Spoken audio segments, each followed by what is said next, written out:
રાજકોટ લોકસભાના ભાજપ ઉમેદવાર પરસોત્તમ રૂપાલા 16મી એપ્રિલના રોજ ઉમેદવારી ફોર્મ ભરવા જશે।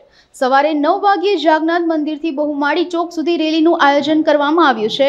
ત્યારબાદ પરસોત્તમ રૂપાલા જંગી સભા સંબોધશે। પૂર્વ ગવર્નર વજુભાઈ વાળા, પૂર્વ મુખ્યમંત્રી વિજયભાઈ રૂપાણી, સાંસદ સભ્યો, ધારાસભ્ય અને તમામ શ્રેણીના કાર્યકર્તાઓ ઉપસ્થિત રહેશે।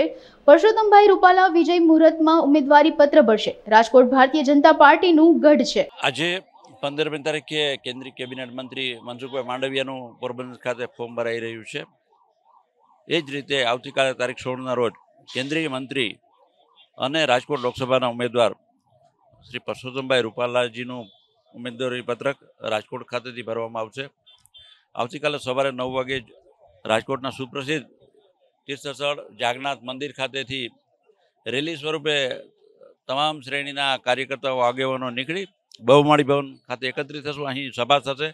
અમે પરંપરાગત રીતે એ મહાનગરપાલિકાની ચૂંટણી હોય કે ધારાસભાની ચૂંટણી હોય કે લોકસભાની ચૂંટણી હોય, સ્વૈચ્છિક સંસ્થાઓ, ધાર્મિક સંતો, તમામ NGO એને બોલાવતા હોય છે।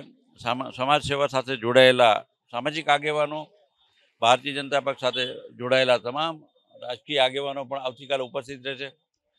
રાજકોટ ખાતે પૂર્વ નાણામંત્રી, પૂર્વ ગવર્નર શ્રી વજુભાઈ વાળા, પૂર્વ મુખ્યમંત્રી વિજયભાઈ રૂપાણી પણ આવતીકાલે ઉપસ્થિત રહેશે।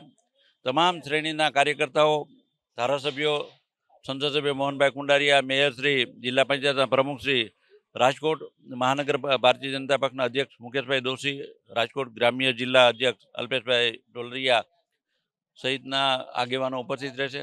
અને આવતીકાલે સૌ કાર્યકર્તાઓની ઉપસ્થિતિમાં રાજકોટ લોકસભાના ઉમેદવાર પરસોત્તમભાઈ રૂપાલા વિજય મુહૂર્ત ઉપર પોતાનું ઉમેદવારી પત્રક ભરશે।